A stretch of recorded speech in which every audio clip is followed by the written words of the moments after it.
Quand on annonce des actions à poser dans le cadre d'un objectif à atteindre, il est toujours important de revenir pour pouvoir rendre compte de ce qui a été fait et aussi, pourquoi pas, se projeter dans l'avenir. C'est un exercice auquel nous serons soumis au cours de cette émission parce que nous avions déjà reçu dans Femmes Maître Joëlle Kona. Elle est présidente d'AIFA, section RDC. Bienvenue à vous, madame. Merci, madame Feza. Vous allez bien? Très bien, merci. Entre la première émission et celle-ci, beaucoup des choses se sont déroulées. Vous êtes toujours présidente parce que c'est un mandat de 2 ans, si je ne me trompe. Exact. Et en tant que présidente, vous vous sentez déjà fière de ce que vous avez eu à accomplir comme mission? Pour une première année totalement achevée, et l'année de démarrage, d'ailleurs, on va dire que ça va, je ne me plains pas. Mais par rapport aux défis et à tout ce qu'il y a à traiter dans AIFA, il y a du chemin. Donc, je ne dors pas non plus. Alliance internationale des femmes avocates, il faudrait préciser, cette alliance a vu le jour en mars 2021 et vous aviez eu justement à décréter un chronogramme sur lequel vous devriez travailler. Vous avez commencé par quoi d'abord? Pour bien fixer les choses, AIFA a été créé, AIFA International, hein, AIFA RDC est une des composantes de AIFA International. Donc, a été créé en novembre 2020, juste à la sortie du confinement. Oui, oui. On faisait nos échanges qu'on a appelés web causeries entre consoeurs et on a décidé de créer une association qui réunit des avocates de 23 pays. Et donc, on a décidé depuis, on va dire, novembre 2020, de doter de chaque pays de ses organes. Et donc, AIFA RDC émane de cette assemblée générale, a été, on va dire, voulu, mais créé finalement, après ma désignation comme présidente, disons entre décembre et mars, on a obtenu les documents et on a lancé officiellement AIFA RDC le 31 mars 2021, symbolique du mois de la femme pour dire aux gens, allez, on est là. Vous êtes là, les femmes ont beaucoup de problèmes, hein. Je ne sais pas si on peut appeler problème ou défi, mais les femmes ont quand même beaucoup de problèmes. Vous vous êtes focalisé d'abord sur quoi dès que vous avez pris les rênes de cette association au niveau de la RDC? Déjà, pour la parenthèse, j'ai pensé à quelque chose ce matin quand vous dites que les femmes ont beaucoup de problèmes. Je parlais en moi-même en me disant déjà le nom, l'image. Quand j'ai vu une vidéo de Madame Lukiana qui porte le nom de son mari, du professeur Lukiana, oui, j'ai pensé à Michelle Obama. Pour l'homme, la situation est plus simple. Il naît, on l'appelle Monsieur X. Et pour la femme, c'est tantôt mademoiselle, tantôt madame, et on évolue après, comme ça. Ça devient, on porte le nom du mari, ou bien on garde son nom propre. On est déjà avec ces différences. C'est pour vous rejoindre. C'est pas péjoratif, non? C'est positif aussi? C'est des défis. Déjà, ce niveau-là. Oui, c'est des défis. Une simple appellation. Parce que quelqu'un qui est déjà Monsieur X et qui mourra Monsieur X, qui a en face de lui sa jumelle, par exemple, quand on a des faux jumeaux, hommes et femmes, qui est déjà mademoiselle pour commencer, et puis qui va devenir Madame Y, parce qu'elle était Mademoiselle X au départ. Je pense que c'est des défis. On a déjà une sorte de crise d'existence, pas d'identité, mais d'existence. La femme doit gagner sa place. C'est ainsi qu'on a trouvé le monde. Ok. Et dans cette crise d'existence, vous avez amené un cadre d'abord pour pouvoir justement discuter de ces questions. Par exemple, le fait que la femme porte son nom, c'est vrai qu'on va en parler, ou je sais pas, on peut déjà en parler.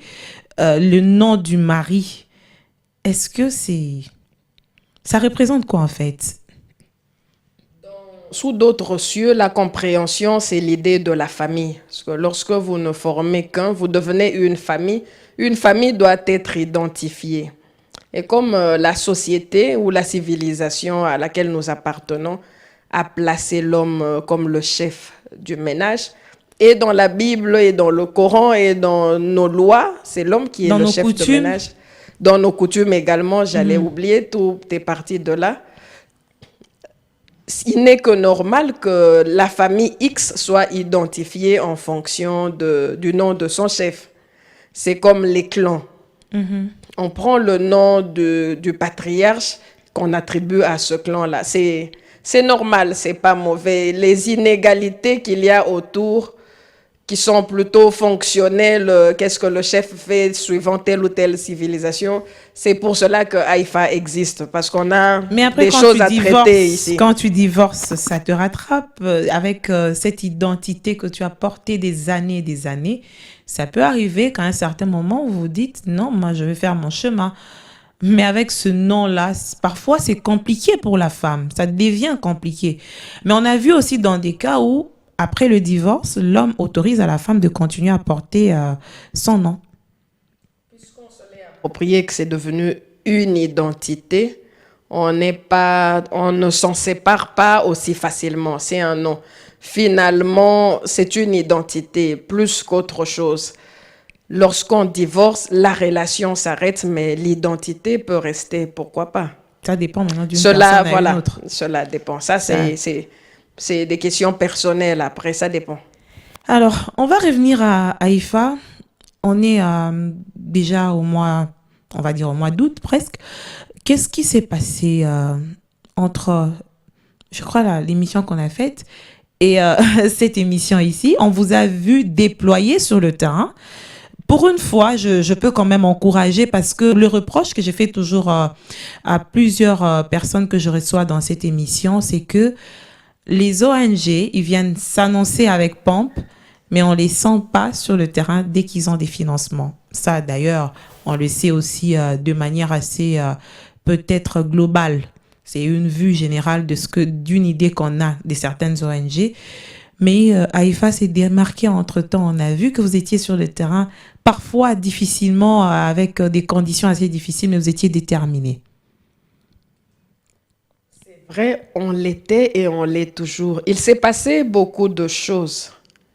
Lorsqu'on s'est pointé ici, c'était pour parler de la campagne de sensibilisation des élèves, mais avant ça, on était venu avec ma consoeur du Cameroun. Du Cameroun, oui. Nicoline, que je salue, elle suivra, pour parler de droit et tout ce qu'on faisait ensemble, nos deux associations, Haïfa Cameroun et Haïfa RDC, la confraternité. Notre association est sociale, mais également professionnelle, puisqu'elle est faite d'avocats. Il y a des hommes aussi dans Haïfa, vous allez être surprise. C'est quoi, les femmes ne parviennent pas à voler de leurs propres ailes, il faut tout le temps avoir des hommes à côté? Non, c'est plutôt qu'on ne peut pas faire un monde les uns sans les autres. Ce n'est pas possible. Lorsqu'on traite des problèmes de violence et qu'on regarde, c'est un exemple seulement, du côté des victimes. Ah, les femmes, voilà comment il faut qu'on vous protège. On ne regarde pas les victimes principales, parce qu'il y a des hommes victimes de violences aussi, de violences sexuelles. De plus en plus, oui. On ne regarde pas du côté des hommes pour les éduquer. C'est comme ça qu'on se retrouve dans des sociétés avec des personnes qui se victimisent et d'autre part, des hommes qui ne savent pas comment se comporter ni comment prendre les choses en main pour bien vivre en société. Pour pouvoir se tolérer, on doit faire les choses ensemble, communiquer et se dire les choses. Nous, on ne voit pas Haïfa, qui a été créé par des femmes, pour les femmes principalement et les enfants, mais on ne voit pas Haïfa sans les hommes. Les hommes nous accompagnent. C'est la d'ailleurs. complémentarité. Ceux qui nous ont le plus soutenus financièrement, Ce sont des hommes. Ah, Qu'on se le dise. Ils détiennent peut-être 90% des capitaux dans ce pays et dans le monde. Hein. oui, tout à fait. C'est un Il fait. faut composer avec eux. Et quand vous êtes venu, vous étiez avec votre consoeur du Cameroun. Il y avait une conférence aussi que vous aviez organisée d'ailleurs dans le cadre justement de ce jumelage, on peut le dire ainsi. Juste après, vous avez eu d'autres actions? Oui. On a lancé une campagne de sensibilisation des jeunes qu'on a appelée Jeunesse responsable, pilier de la société de demain. Parce qu'on s'est dit, à qui on va léguer ce pays? On est en train de passer. Hein. Moi, je revois mes 18 ans il n'y a pas longtemps. Je les ai déjà largement dépassés. À qui on va confier la politique, nos affaires, les banques demain? Si on ne travaille pas sur la suite sera peut-être désastreuse. On sera peut-être là pour voir ou on ne sera pas là. On doit investir sur les jeunes pour leur donner une base à part ce qu'ils apprennent à l'école, qu'ils sachent comment devenir des citoyens comme il faut pour pouvoir prendre les choses en main et réussir là où nous aurions échoué. Et donc, c'est pour ça qu'on a tenu à faire cette campagne de sensibilisation dont le thème principal était de sensibiliser sur les violences domestiques. Les violences domestiques, entre guillemets, parce que la loi n'est pas encore bien fixée sur ces questions, okay. Mais les violences qui touchent à la jeunesse en général, hein, nous avons des textes, des dispositions éparpillées, ramassées. On est en train de se battre et militer pour qu'on puisse codifier, avoir des dispositions sur les violences basées sur le genre, incluant les violences domestiques dedans. Parce qu'en ce moment-là, on aura un code et où puiser de la matière pour traiter. Ça sera plus clair. Ça sera plus clair et c'est important de clarifier. On est présentement dans une situation où on traite le viol avec une seule disposition. On va dire lorsqu'il est commis sur un mineur, il y a des dispositions avec un mode de répression et le viol en général. Mais lorsque une femme est violée dans son ménage par son mari, parce que ça se produit, il n'y a pas une disposition. Et c'est très fréquent d'ailleurs. Il n'y a pas une disposition qui dit expressis verbis que le viol conjugal existe et que voilà comment on punit. Pourtant, ça arrive et c'est très fréquent. On pense qu'on doit aller dans cette direction-là. Et donc, en attendant, on fait avec les lois que nous avons. On essaye de mettre des dispositions à portée des enfants, à portée des jeunes. Et maintenant, l'année qui en cours, on va lancer la campagne des violences basées sur le genre pour aller dans différentes autres couches sociales. L'année passée, on n'a pas pu faire grand-chose. Non, au-delà de l'aspect où vous allez sur le terrain à la rencontre de ces personnes, vous travaillez aussi en amont par rapport au texte. On travaille en amont, principalement entre nous, mais également en laboratoire avec d'autres institutions. Comme j'ai dit, en laboratoire, je ne sais pas vous livrer voilà tous les secrets, parce que bientôt, on va avoir de la suite en ce qui concerne la législation sur les violences basées sur le genre. C'est important de se dire les choses telles qu'elles sont, plutôt que de faire comme si tout va bien chez nous, alors que nous avons des problèmes de société, des problèmes dans nos maisons. Nous avons des enfants violentés qu'on traite d'enfants sorciers. Nous avons des problèmes surtout dans des familles recomposées. Le beau papa qui va violer, faire des attouchements ou violer les enfants de son épouse. Nous avons des problèmes. Il faut qu'on les traite et ne pas faire comme si tout allait bien. Au début, je ne sais pas si c'est au début, mais c'est vraiment l'une des grandes difficultés dans cette lutte, c'est le silence. Est-ce que de plus en plus, vous, en tant qu'avocate et présidente de cette association, vous avez l'impression que le message passe par rapport à cet aspect des choses où il faudrait briser le silence quand on est victime?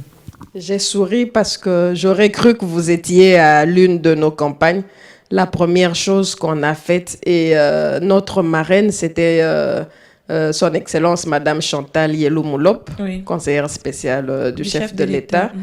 l'État. Elle avait été avec nous à la première école qu'on avait visitée, le lycée Mpiko, Motema Mpiko. Et l'une des choses qu'on a dit aux jeunes filles, à nos filles, nos jeunes sœurs, c'est de briser le silence, dénoncer. C'est la première étape pour trouver une solution. Maintenant, comme j'ai dit, c'est la première étape, il y a autre chose à faire. Il y a des enfants qui nous ont demandé, bon, on va dénoncer où? Auprès de qui? L'État doit aussi s'organiser pour une prise en charge effective et efficiente des personnes. Oui.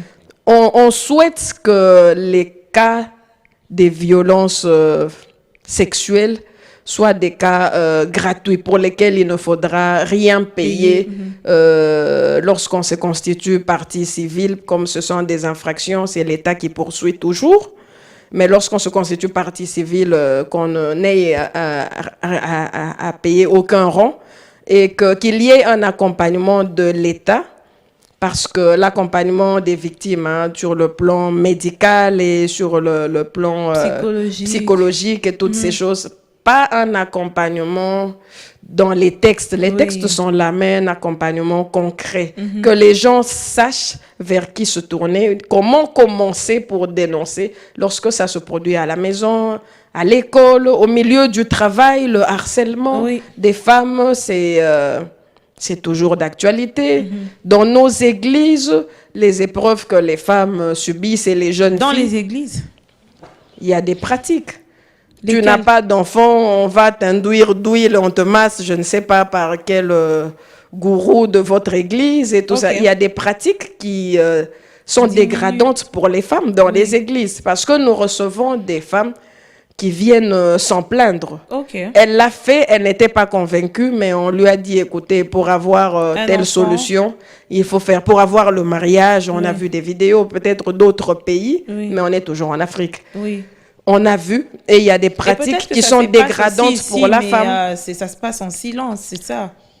Ce sont des questions qu'on appelle superstitieuses ici dans notre loi, qui touchent à la conviction de la personne. Déjà, pour que la personne en parle, elle doit se dire qu'il y a un problème. Lorsqu'elle pense qu'elle agit normalement, la loi qui la protège, elle ne sait même pas l'évoquer parce qu'elle pense que c'est normal. C'est normal. Et c'est à ça nous, justement, les associations, de dire certaines choses pour que les personnes qui nous écoutent se rendent compte. Attention, lorsque vous envoyez vos filles dans des églises, il faut faire attention à ceci, parce que ça, déjà, c'est pas biblique, pour commencer.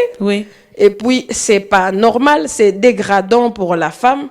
Et il peut y avoir des séquelles, des conséquences psychologiques sur cette personne qui pense que c'est le fruit de la foi, alors qu'il y a une sorte de perversion dedans.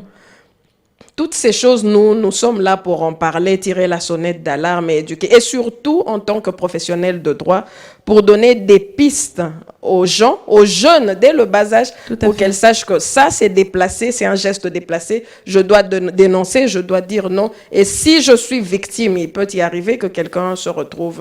Mais maître, comment je vais faire pour aller poursuivre mon bourreau? Il y a quand même l'une des violences qui est devenue très, très fréquente dans les foyers. C'est cette violence physique où les hommes battent leurs femmes au point où elles ont perdu leur vie. J'ai vu en une année des cas que moi je connais, qu'on a vu sur Facebook, on en est peut-être à 5 ou 6, déjà de janvier ou à maintenant. C'est flagrant parce que ce sont des personnes qui partent comme ça sans dénoncer et c'est fini, on ne parle plus d'elles. Je vais vous dire, j'en profite pour passer un message. Le mariage, lorsque vous vous dites « oui, je le veux », c'est le consentement à l'union. C'est pas le consentement au sexe d'office. Ça, il faudrait le dire. C'est la loi. Ça se dit pas forcément. Non, c'est la loi. C'est le consentement à l'union. Le sexe, je vais le dire ainsi puisque c'est de ça qu'il s'agit, Oui, il faudrait c'est le dire. fruit de l'amour et des désirs. C'est un partage, un langage. Comme tu dis, je t'aime, comme ça, je viens de le dire. Le corps parle. Alors, vous devez être en symbiose, en adéquation. C'est pas le fait que tu aies, autant pour les hommes, hein, que tu aies épousé X ou Y, qui te donne automatiquement le droit d'aller, voilà, de physiquement. toucher. Il faut tout le temps avoir le consentement de l'autre. S'assurer que l'autre est d'accord, s'assurer, s'en assurer. Tu viens de l'insulter, de la traiter d'idiote, inutile, etc. Et ça arrive dans beaucoup de ménages et tout. Ouais. Et tu veux arranger. Vous avez votre langage. Mais assure-toi, parce qu'un non, c'est un non. Et lorsque quelqu'un vous dit non et que vous sentez que la personne ne veut vraiment pas, vous arrêtez. Ah, ça, il faudrait faire un recensement. Je pense que les femmes sont... Vous arrêtez, sinon c'est un viol.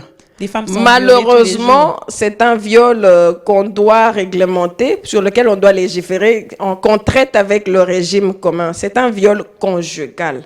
Les instruments juridiques internationaux auxquels nous, RDC, on a souscrit, le disent. On appelle ça viol conjugal. On doit faire évoluer notre législation Mais de pour plus en insérer plus, quand cet on en article-là. Quand on en Mais c'est parle- un viol, hein, dans tous les cas. Oui, c'est un viol. C'est un viol. On peut pas. C'est un viol. Ça, c'est un viol. Mais quand on en parle de plus en plus, il y a quand même des aspects religieux qui ressortent. On vous dit que la femme ne peut pas priver à son mari, quel que soit son état et tout. Il y a la coutume qui intervient et parfois la femme, elle se met dans ces conditions-là sans se rendre compte que tous les jours, elle subit des violences. Ça, c'est un viol conjugal. Mais au-delà de ça, les hommes qui battent leurs femmes, ça, c'est au point de tuer. Ça, c'est quand même grave.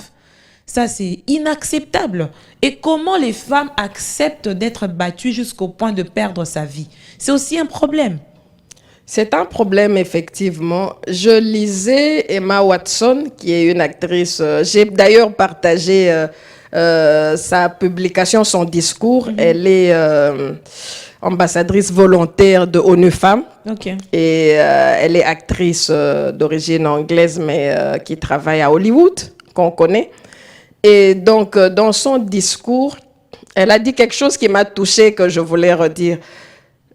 Si les hommes cessent de se comporter comme des bourreaux, sentir qu'ils ont besoin d'être les plus forts, d'imposer leur position d'homme par la force, les femmes vont se soumettre naturellement parce qu'elles ne vont plus se sentir... La soumission ne sera pas comme une corvée.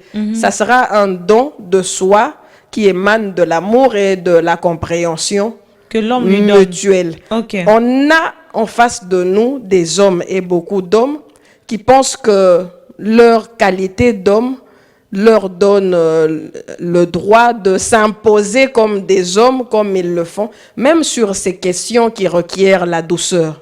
Finalement, c'est un langage d'amour. Quoi? Le sexe, Ok. c'est un langage d'amour. On n'y va pas pour imposer quoi que ce soit à l'autre.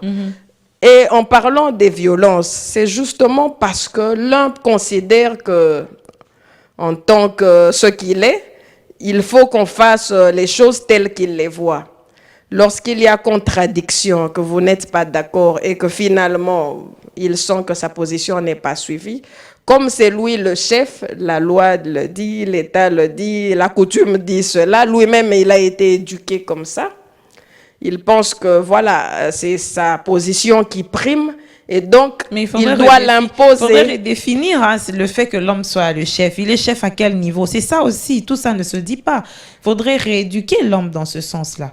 Il est chef à plusieurs niveaux. C'est lui le garant du foyer, le chef du ménage. Mais quel type de chef? Quand vous construisez une maison que vous voulez durable, vous faites avec de la paille, matiti. Vous faites avec du sable. une autre maison et vous faites avec du solide, ciment. du ciment. Quelle est la maison qui va durer plus Évidemment, longtemps? avec le ciment. Voilà. Il y a chef et chef. Être chef ne signifie pas que les autres sont en dessous et que vous devez les écraser. Ça, c'est un mauvais chef. Être chef signifie que vous avez la grandeur de vous rendre compte que vous avez votre semblable qui est votre égal par nature, mais votre second fonctionnellement, par fonction. Par nature, on est égaux. Dieu a créé les hommes, il a Quand on dit créé que la les femme femmes. est un être faible, c'est pas par nature. Quelqu'un qui te porte un enfant 9 mois dans son ventre et qui saigne une fois par mois pendant 4 jours, qui voit du sang, vous voulez me dire que cette personne est faible. Mais pourquoi les femmes vivent plus longtemps que les hommes sur cette terre? La femme n'est pas le sexe faible. Et la femme est l'égale de l'homme, je dis par nature. On nous a créés hommes et femmes. C'est comme si tu dis que la mangue est plus importante que la banane. Non, ils sont différents. Ce sont des fruits. Oui. La mangue a sa spécificité, la banane a sa Ah, spécificité. ok. Mais ce sont des fruits. Ce sont des fruits. On est des humains, c'est ça. Les femmes sont là, les hommes sont là. C'est la société dans laquelle nous vivons qui s'est organisée pour amoindrir la position de la femme. C'est un fait. Et lorsqu'on est, on éduque le jeune garçon en lui disant, moi j'ai un fils et une fille. Mon fils, la nounou lui dit, il pleurait, mais qui lui a dit que l'enfant ne peut pas pleurer parce que c'est un garçon? On éduque les hommes qui ont mal doivent cacher leur mal parce qu'ils passeront comme des hommes faibles. Et les femmes peuvent pleurer, il faut les consoler et tout ça. Elles n'ont qu'à grandir avec cette faiblesse parce que ce sont des femmes. Les femmes font la vaisselle, les hommes Un ami vont jouer me au demandait foot. pourquoi on a beaucoup de femmes, des jeunes filles dans des écoles et finalement dans des universités, il y en a moins parce que les parents pensent que les études des femmes sont moins importantes que celles des hommes. Et lorsqu'on regarde, on compte, voilà, on les envoie au mariage sans les préparer. Elles arrivent, elle ne sait pas, elle a qui en face.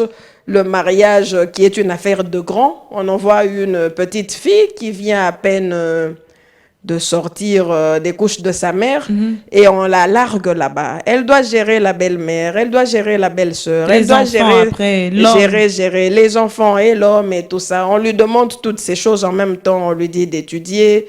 Et remarquez, lorsque une femme commet une erreur, mais elle est jugée doublement. Oui, c'est tout. L'homme est jugé comme un être humain. Il va faire ses infidélités. Ah là là, Asali Mabé. Mais quand c'est une femme, on la juge doublement, en tant qu'être humain et en tant que femme. Donc, et on demande d'ailleurs à la femme de supporter. Les femmes ont des doubles sanctions. Un homme divorcé, c'est un homme divorcé. Une femme divorcée, c'est une femme avec un casier judiciaire. Donc, le divorce pour la femme, c'est un casier judiciaire. Oui. On lui colle ça comme si c'était une criminelle, quelqu'un qui a, voilà, c'est quelqu'un qui a raté quelque part. Et ce sont nos réalités, qu'on se le dise. Oui. Et on doit travailler et sur les hommes et sur les femmes pour que la société avance. C'est ce que vous êtes en train justement de faire, Maître Joël. On n'a plus beaucoup de temps. Comment les élèves que vous avez ciblés pendant ces campagnes ont accueilli en fait le message que vous avez apporté? Vous avez eu du répondant? J'ai été tellement émerveillée par l'intelligence des élèves que j'ai croisés. Oui, j'ai retenu que ces personnes, cette association qui est venue nous parler, est venue nous booster en fait, à dire à chaque fois que nous sommes harcelés, eh ben, que nous dénonçons, que nous ne gardons pas ça pour nous. Parce qu'il y a des familles où quand il y a ce genre de problème, il y a certains, quand ils disent à leurs parents leur disent non, voilà, c'est la famille, on ne dit jamais rien. J'ai beaucoup aimé ce qu'on nous a enseigné aujourd'hui parce que ça me donne encore plus confiance en moi parce que j'ai vraiment compris qu'une femme, elle peut être plus intelligente qu'un homme et que Nous ne sommes plus à l'époque où les femmes étaient minimisées. On a vu comment elle s'exprimait Je dans dis les images. émerveillés. Ceux qui ont parlé et même ceux qui nous ont suivis par la suite. Les enfants, on a l'impression qu'ils vivent dans leur monde, mais ils sont là. On doit leur laisser une tribune, communiquer avec eux, leur dire des choses. Ils ont tellement bien reçu qu'ils nous ont demandé de revenir. C'était une expérience qu'on voulait d'un trait, mais on a décidé d'en faire une activité pérenne. On va revenir encore cette année, mais cette fois, on va aller dans des églises, on va aller dans des camps, on va aller à une sphère plus importante pour ne pas traiter que des questions de jeunes, mais finalement des questions touchant en général aux violences basées sur le genre. Ok. Et une particularité aussi, vous étiez dans des bus. Pourquoi avoir choisi ce moyen-là de communiquer le matin très tôt avec les élèves dans les bus et avec un ministre en plus? Le ministre Chérubin Okende, qu'on remercie encore, qui nous a accompagnés et qui nous accompagne. Il nous a promis de nous accompagner à chaque fois qu'on ira, qui est finalement un papa. Oui. Parce qu'il a quitté tôt sa maison ce jour-là. Le premier bus qu'on avait pris, c'était avec lui. Il nous a autorisé à avoir les bus Transco pour toute notre campagne. Imaginez un peu, si on n'avait pas ces bus, comment on allait ramer pour le transport. Nous voulons aujourd'hui investir dans l'homme, surtout dans une jeunesse responsable. Demain, ce n'est pas nous qui allons diriger le pays. Ce sera des jeunes, nos enfants que vous êtes. Il nous faut commencer à vous préparer aujourd'hui pour avoir des valeurs républicaines. Je suis venu soutenir l'initiative de l'Association internationale de femmes avocates, des juristes. Bon, on n'est pas avocats en venant de la rue, des gens qui sont aujourd'hui des praticiens du droit, qui se préoccupent de l'éducation des enfants. C'est vraiment un apport. On a été dans des bus parce qu'on s'est dit qu'on va faire les choses différemment. Aller dans les écoles, c'est bien, mais on trouve des enfants déjà dans des bus. Pourquoi pas? C'est une sensibilisation. Partout là où on a, voilà, ils sont tout frais. Là où on a notre cible, on peut les trouver. On va vers eux. On va le faire encore cette année. Généralement, dans les bus, les débats, c'est dans un air assez détendu. Les messages passent assez... Parce qu'en classe, les enfants ont eu une certaine attitude. Dans les bus aussi, dès qu'on porte l'uniforme, on est habillé par voilà, l'esprit de l'élève avec toutes les caractéristiques. Ça, c'est vrai. Et on a un comportement approprié. Nos enfants sont très bien éduqués. On doit leur apporter le nécessaire pour en faire des messieurs. Alors, dans les bus, comme vous l'avez dit, ils sont tout frais. Et c'est un concept qu'on a commencé, qu'on a trouvé intéressant, qu'on va encore refaire cette année. Est-ce que vous avez eu des confidences dans les écoles, des élèves qui ont subi des violences, harcèlement par exemple? C'est très fréquent entre professeurs, enseignants et élèves. Vous avez eu des confidences comme ça? Entre enseignants et élèves, j'avoue que non, mais on a eu d'autres confidences. Ce qui se passe dans des maisons et aussi un chauffeur. Il faut faire attention avec les enfants lorsque vous les confiez à des chauffeurs. Un chauffeur de taxi qui prenait des enfants et qui faisait des attouchements. Oh là là. Oui, pendant le trajet. On a eu ce cas-là à Limete. Je ne vais pas citer l'école. Oui. Malheureusement, l'enfant, on lui a demandé pourquoi est-ce que vous n'en parliez pas aux parents. Elle a dit qu'elle ne savait pas comment aborder une enfant de 12 ans qui ne connaît pas ces choses, qui commence à avoir une main sur ses cuisses et tout ça. C'est une enfant. C'est comme ça que la loi portant protection de l'enfant dit qu'un mineur ne peut pas donner son consentement. Il n'a pas la même perception de la vie pour pouvoir dénoncer, avoir le courage de dénoncer les choses comme si ça m'arrivait à moi. Oui. La loi les protège totalement pour dire que dès que vous essayez que c'est un mineur, d'office c'est un viol. Vous n'allez pas expliquer à l'État que le mineur ou non, oui. L'enfant ne savait pas comment. On a touché à son innocence. Elle ne savait pas comment parler à ses parents. Et donc elle a commencé à accumuler cette peine et à se poser des questions. Comment ce chauffeur, elle a gardé. Mais ce jour-là, c'était après la sensibilisation. Elle nous a suivis pour nous dire... et on a recherché le chauffeur. Hein. Ok. Ah oui. Ah, bravo. Hein. Moi, déjà, ça bouillonne en moi. Non, mais on ne pouvait pas rentrer et laisser cet enfant dans cette situation. On a instruit la direction pour dire mais imaginez le chauffeur combien va de arriver, cas c'est comme le même ça, chauffeur, il faut l'arrêter. Oui. Et il y a des cas comme ça, les cas sont légion. Les parents doivent communiquer avec leurs enfants. Les premiers éducateurs des enfants, ce sont les parents. Si les parents arrivent et voient les enfants 2 minutes parce qu'ils rentrent tard, en général, ils sont épuisés, ils vont rater quelque chose. On se retrouve dans une société où les enfants vivent leur vie. Il y a aussi l'aspect de temps. Il y a aussi ce côté où le langage n'est pas du tout aisé entre parents et enfants. Parce que ces questions sont tabous dans nos sociétés. On commence par les enfants pour leur dire de chercher en famille les personnes les plus proches avec lesquelles vous pouvez discuter, parler. Oui. Parlez aux enfants le langage qu'ils comprennent. Mais parlez-leur. Parce que ces questions sont d'actualité. Parce que nous avons les médias, les réseaux sociaux. Nous donnons des téléphones à nos enfants et nous mettons nous-mêmes Internet. Parce que si on ne leur parle pas, les enfants vont apprendre à leur manière, avec tous les risques. On doit le faire. Maître Joël, on a fini l'émission. Une dernière question, les perspectives et surtout aussi les moyens. Quels sont les moyens que vous-même vous dotez pour pouvoir atteindre vos objectifs? Les moyens, d'abord humains. On a plus de 400 avocates à travers le pays qui sont mobilisées, qui sont actives pour la cause que défend AIFA en général. Ça, c'est un acquis. Les moyens financiers, on se débrouille, on vient de démarrer avec nos cotisations qui ne suffisent pas. Et donc, on fait appel à des personnes qui nous aident jusqu'ici. On est en train de sortir pour aller vers les institutions internationales, nationales, les ambassades, qui en général attendent d'abord d'avoir un bilan. Qu'est-ce que vous avez déjà fait pour qu'ils commencent à vous aligner dans leur budget.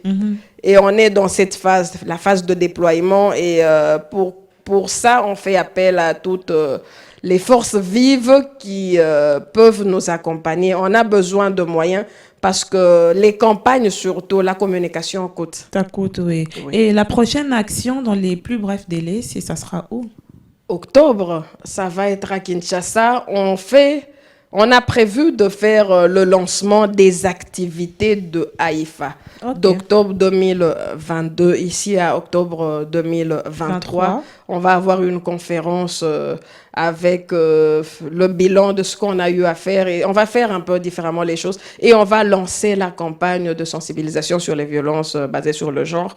Ça, c'est le social. On a nos formations qu'on va aussi organiser. Le professionnel, on n'en parle pas, ça cible plus les avocats en général, hommes et femmes. Non, les hommes et les femmes, hein, le droit nous concerne tous. Mais dans ce cadre-là, on va donner, faire un listing des activités prévues et proposer aux personnes qu'on va inviter pour qu'elles voient comment nous accompagner.